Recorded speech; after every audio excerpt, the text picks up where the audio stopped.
The Director General of the Ghana Health Service, Dr. Patrick Kuma-Abuaje, says the service will fashion out new strategies to engage Ghanaians in a bid to reduce the incidence of COVID-19 vaccine hesitancy.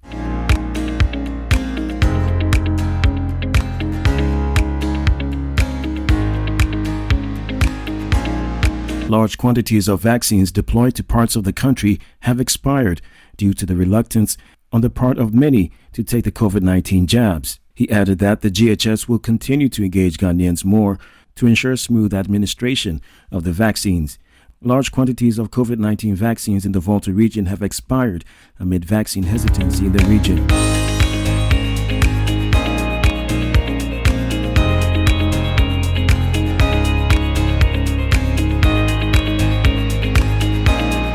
According to the Ghana Health Service in the region, vaccines that went to waste in the region during the last vaccination campaign were significantly above the national average.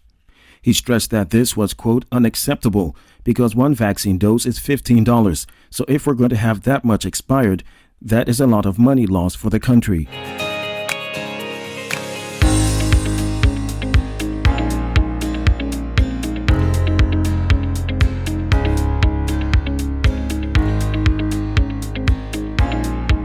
The Director General of the Ghana Health Service, Dr. Patrick Kuma-Abuaje, has appealed to the government to help the service to acquire the appropriate medical refrigerating trucks to aid the transportation of critical medical supplies to the 6 new regions.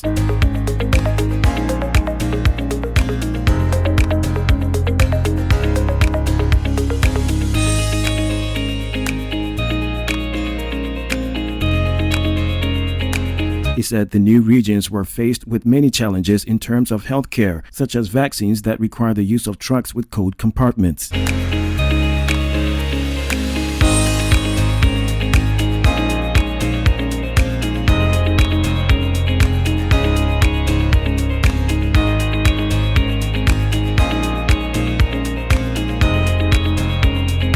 Besides, he said, the COVID-19 pandemic had also expanded the logistics requirements of the GHS, creating the need for the new regions to have high-capacity storage facilities in order to keep the vaccines under good condition.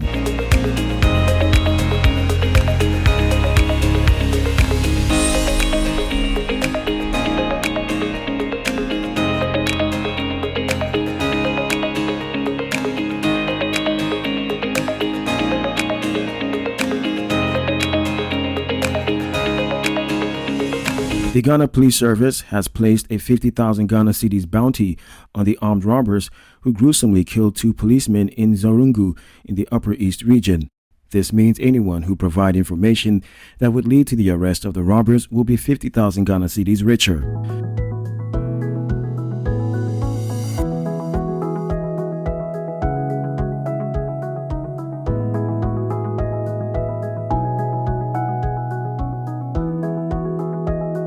According to reports, the deceased were on a motorbike patrolling the community when they met their untimely death on Wednesday evening. The victims chanced on the thieves who were robbing a provision shop at the market square. Upon seeing the officers, the robbers opened fire.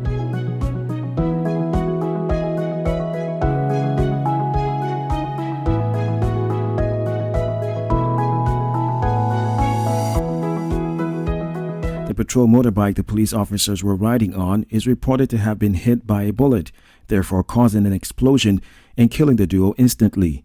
Inspector General of Police Dr. George Akufu-Damperi stated that the service will leave no stone unturned in their quest to bring the perpetrators of the killing to book.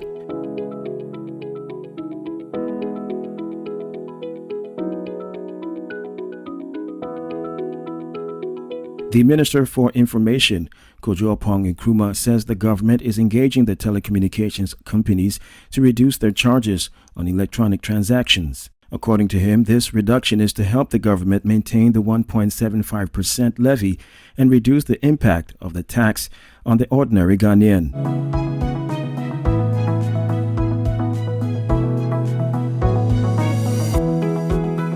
Mr. Nkrumah said, quote, "Today the telcos are charging about 2%. So if the government introduces an additional 1.75% e-levy, the cumulative effect is 3.75% on the Ghanaian. However, in order to ensure Ghanaians are not burdened with the tax, the government has been exploring ways to reduce the cumulative effect, he noted.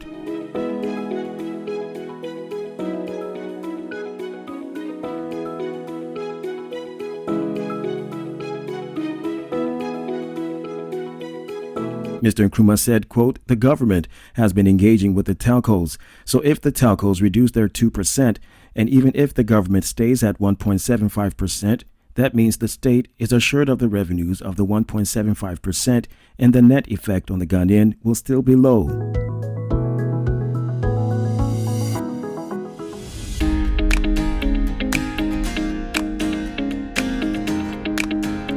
The national year-on-year inflation rate was 12.2% in November 2021, which is 1.2 percentage points higher than the 11% recorded in October 2021.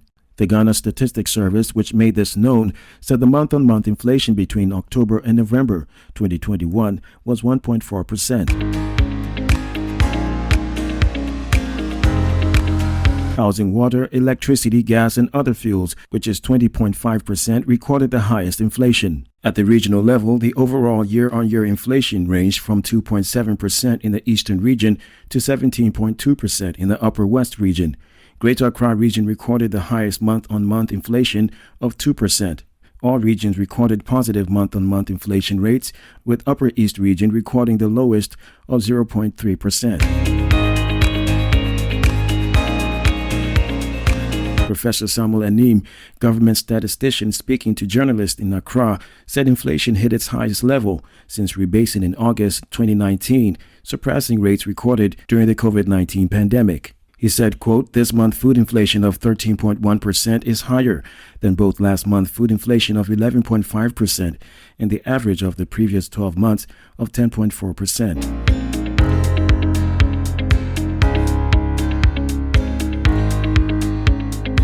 The Institute for Energy Security is projecting 3% to 5% reduction in the price of fuel per liter at the pumps, despite the marginal depreciation of the cedi to the dollar. Already, some oil marketing companies, including a market leader, Total Petroleum plc, has cut its price by about 2.2%.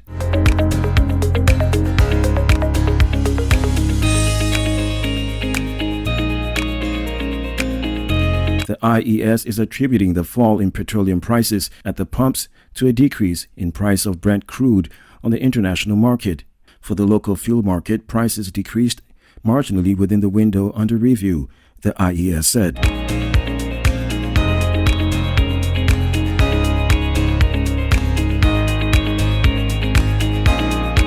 GOIL, the largest market shareholder amongst the OMCs, reduced its margins on the price buildup, eventually resulting in reduced prices at the pumps.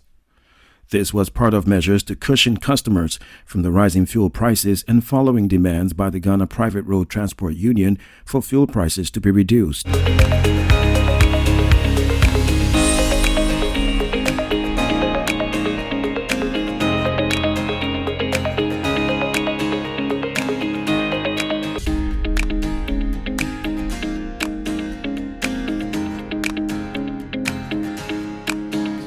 Malawi will make COVID-19 vaccines mandatory for key staff, including health workers and journalists, from January, the health minister has said, as the government tries to boost its vaccination campaign amid a spike in cases.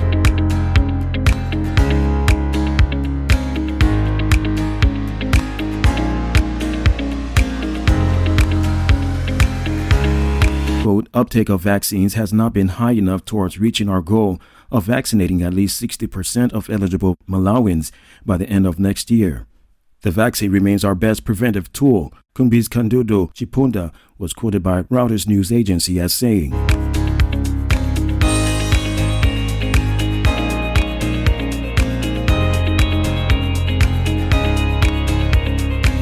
Official statistics show that about 641,000 people are fully vaccinated in Malawi.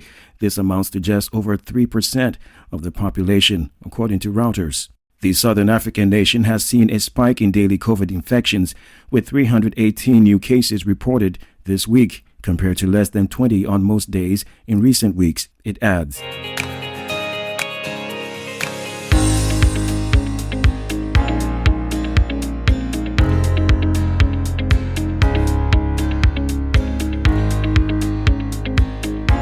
The United Nations Human Rights Council will hold an urgent session on Ethiopia amid reports of further atrocities in the Tigray region. The Friday session, which was requested by the European Union, will decide whether to appoint an international team to investigate violations that human rights groups say may amount to war crimes.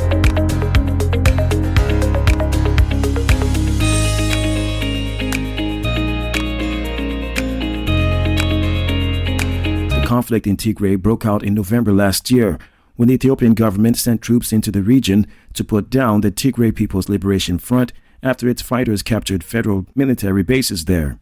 Just last month, the UN produced a 100-page report detailing major violations in Tigray, including the shelling of towns, killing of civilians, and widespread sexual violence.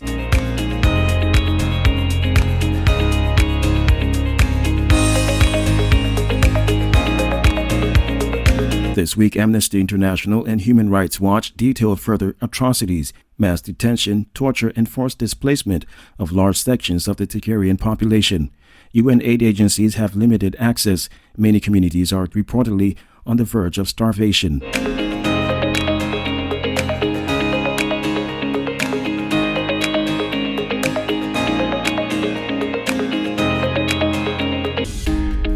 U.S. drug regulators have approved mail-order abortion pills, making permanent a temporary rule change that was approved this year during the pandemic. The decision from the U.S. Food and Drug Administration will open abortion access to women in remote places, unable to visit clinics to get them in person.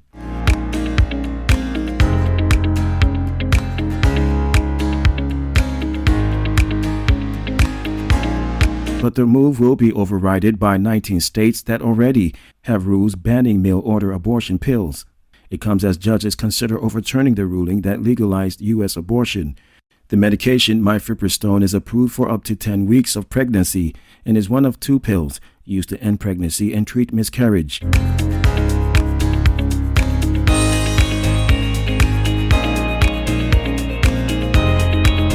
Restrictions on the drug, which was first approved in 2000, were lifted earlier this year due to pandemic lockdown measures. The change is now permanent, allowing women to receive the pill by post from a certified medical worker or pharmacy and receive abortion consultations on the internet.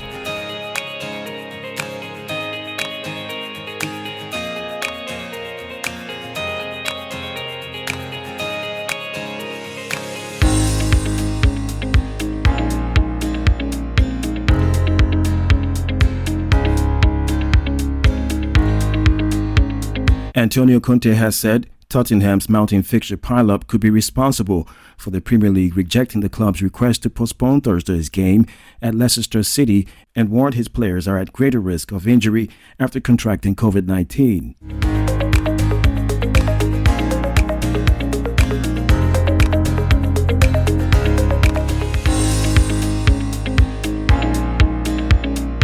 Spurs were forced to close their training ground last week after a severe outbreak as at least 9 players and multiple staff members returned positive tests.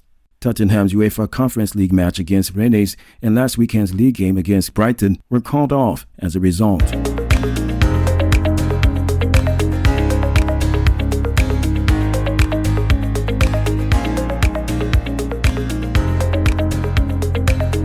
Sources have told ESPN that Spurs subsequently asked for their game against Leicester to be moved to allow them space to rearrange their clash with Rennes, which UEFA are insisting needs to be played before the end of the month. Spurs are already facing major fixture congestion given last month's away game at Burnley was also postponed due to heavy snow.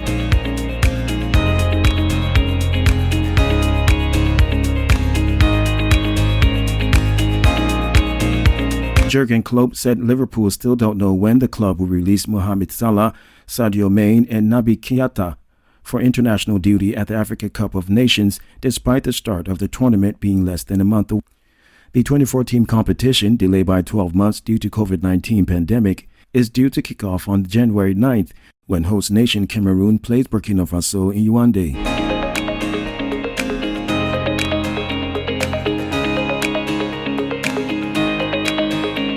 reports on Wednesday, which sources at the Confederation of African Football dismissed to ESPN, suggested that the tournament could be cancelled because of the pandemic, and it has also been reported that the European Club Association has written to FIFA to warn that clubs may not release players for the biennial competition.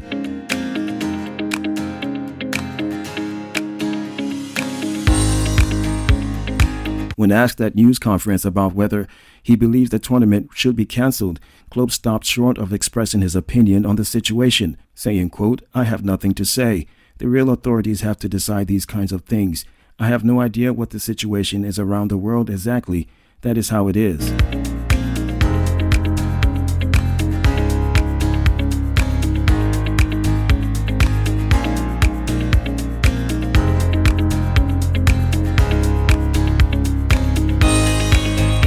Ahead of his Beam concert on Tuesday, December 21st, dancehall artist Stonebwoy's The Living Stone Foundation will hold the second edition of its Beam Skills free training workshop on Saturday, December 18th.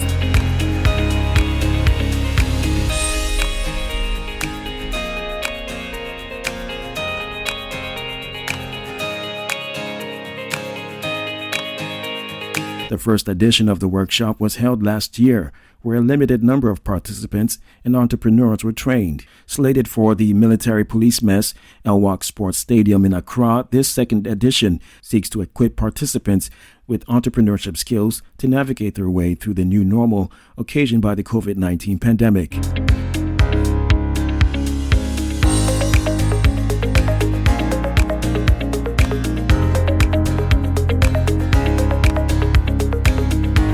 Some of the areas to be covered during the event are small-scale agricultural activities, entrepreneurial development training, food and agro-food processing, fashion accessories manufacturing, home cleaning product manufacturing, natural cosmetics production, and fashion design.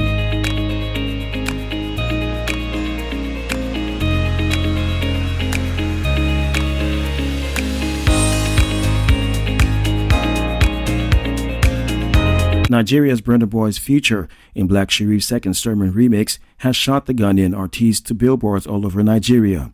In a viral video on social media, mounted billboards were sighted displaying visuals of Blacko and Burna Boy with trending songs playing in the background.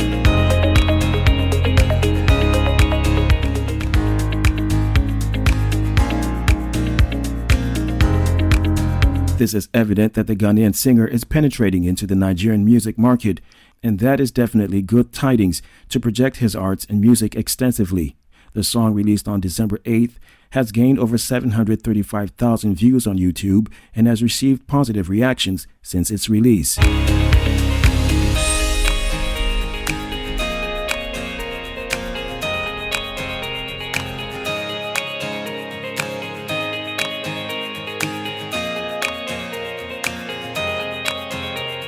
Black Sherif made waves with his single Money in 2020, but his Second Sermon has become the anthem of the streets all over the country and projected him to nationwide prominence.